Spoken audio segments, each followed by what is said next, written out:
Welcome back to Healthy Life.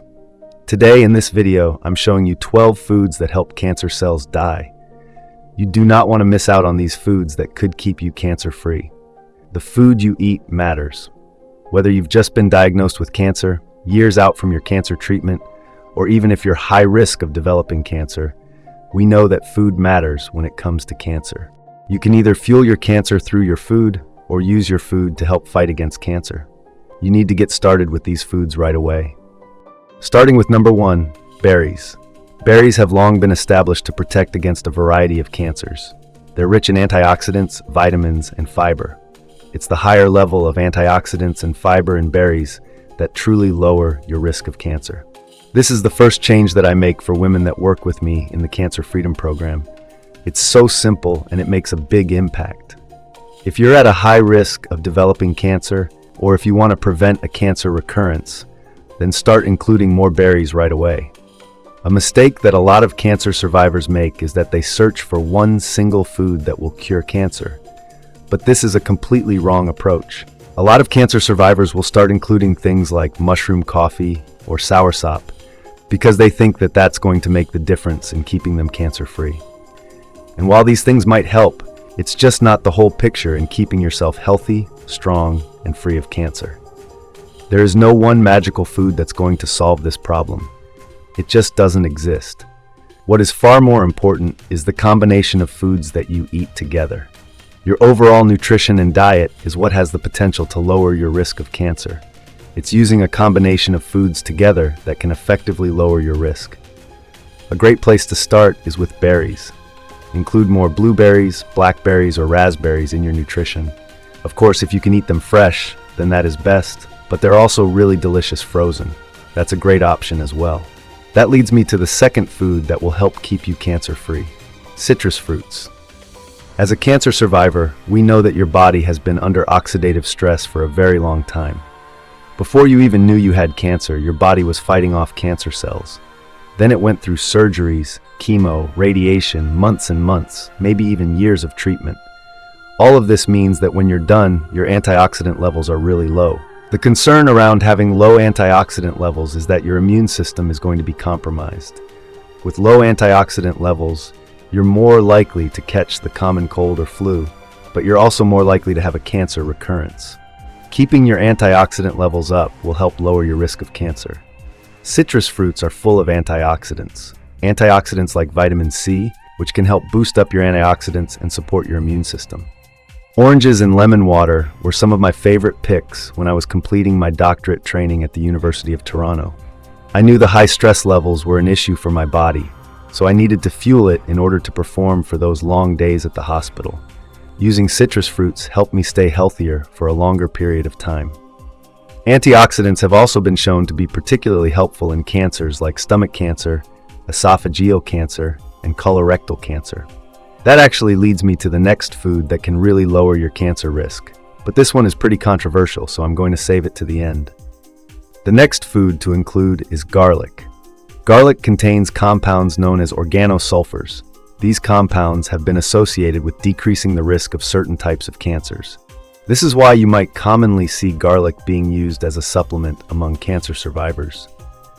How effective garlic is as a supplement for cancer survivors is a little bit unclear, but we do know that organosulfur compounds included in your nutrition can lower your risk of cancer. This is a good option, so start adding this to your diet, and garlic can easily be added to a tomato-based sauce, which actually leads me to the next food that you need to start including: tomatoes. Tomatoes are an excellent source of lycopene. Lycopene is an antioxidant that helps lower your risk of cancer.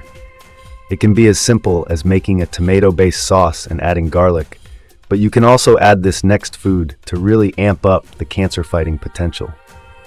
A breast cancer survivor that I worked with in the Cancer Freedom Program was really focused on including more foods to help fight off cancer. So we created a one-pot soup that was perfect for fighting cancer and for cold, rainy days. It had tomatoes, cauliflower, turmeric, lentils, and garlic. It was including a lot of foods that are really known for helping keep you cancer-free. And this actually leads me to the next food that helps cancer cells die: cruciferous vegetables.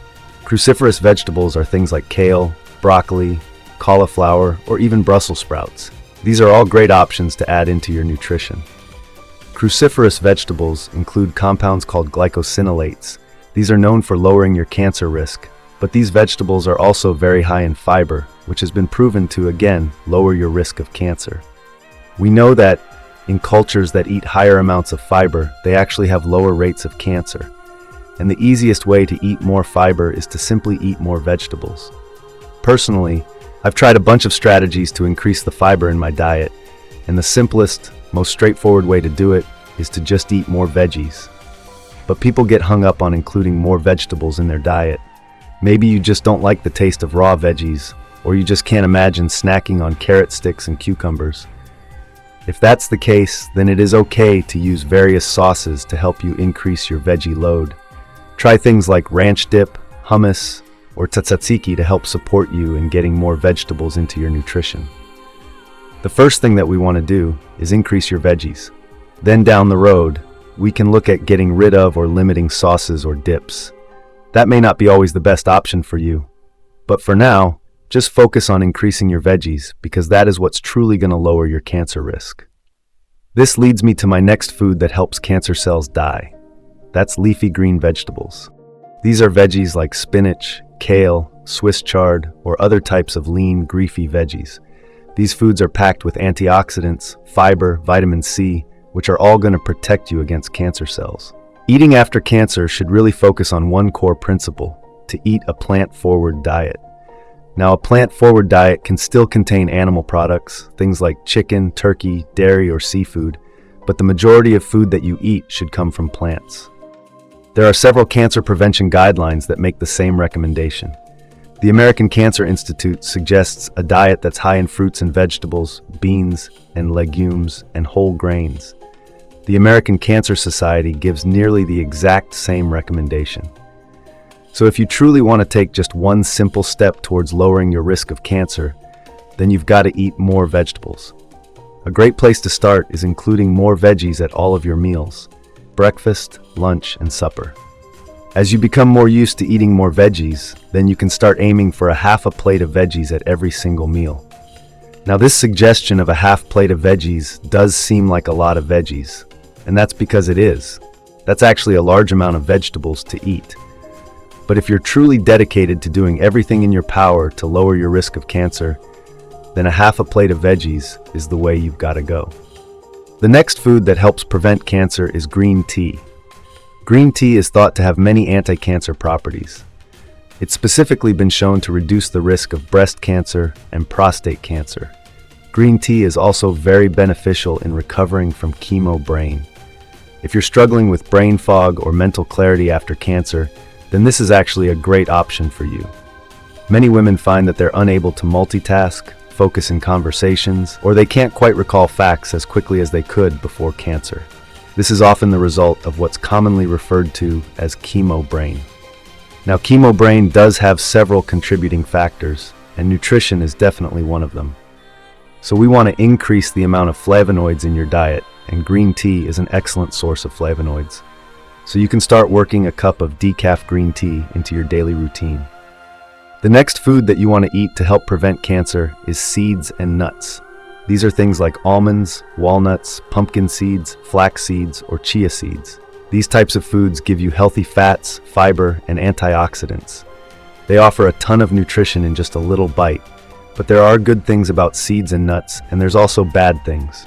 The majority of women who go through cancer treatment actually end up gaining weight. We know that being at an unhealthy body weight actually increases your risk of a cancer recurrence. It's a tough reality. Going through cancer treatment causes you to gain weight, and that's certainly what happened to me. During my chemotherapy, I gained about 20 pounds. It was a combination of emotional eating, lack of exercise because of surgery restrictions, and steroids. But when I came out the other side, I was at a body weight that wasn't healthy for me. I didn't feel like myself, I didn't look like myself, and I knew it was increasing my risk of a cancer recurrence. I needed to drop the weight. This is going to be including an amount of seeds or nuts that are actually quite small. Maybe you want to add it on top of yogurt or on top of a salad, but you're going to keep the serving size small, and you want to make sure you get this right. The next food to include is fatty fish. These are fish like salmon, mackerel, or sardines. Including fish that are high in omega-3s and healthy fats are known to lower the risk of cancer, especially breast cancer. When we look at all the diets to help lower your risk of cancer, the keto diet, the carnivore diet, the Mediterranean diet, well, it's always the Mediterranean diet that comes out as the winner. This is what's been shown to be effective in lowering your risk of a cancer recurrence. And fatty fish are a big part of the Mediterranean diet.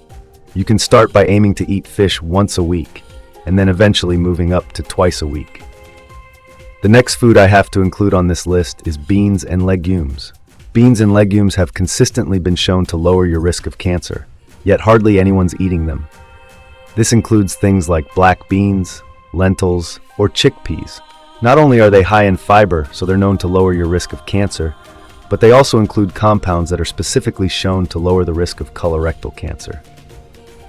The next food that I'm going to include is going to be no surprise to you: whole grains.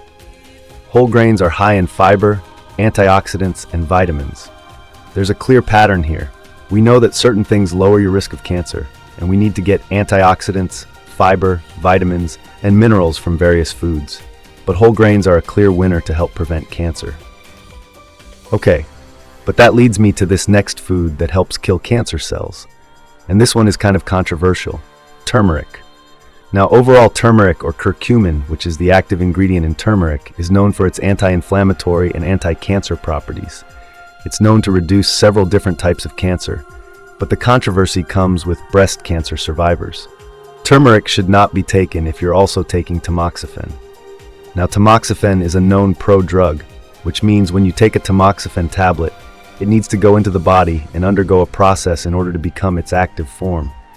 It gets transformed to the active form of tamoxifen by an enzyme. Unfortunately, curcumin interacts with this enzyme, which means tamoxifen can't convert to the active form.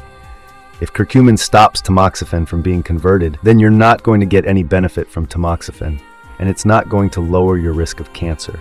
Curcumin makes tamoxifen less effective or even ineffective. This means turmeric might be a good choice for cancer survivors as long as you're not on tamoxifen. Okay, so now that you know about these 12 foods that help kill cancer cells, we now need to shift over to your exercise. You can lower your risk of a cancer recurrence by up to 59% if you hit targeted exercise levels. That's better than a lot of the drugs on the market. That's all. All right, if you're looking for more tips on how to live your best life, make sure you hit that subscribe button so you don't miss a beat. I'm here for your health. Thank you for listening, and see you again in the next video. Wishing you great health, wealth, and happiness.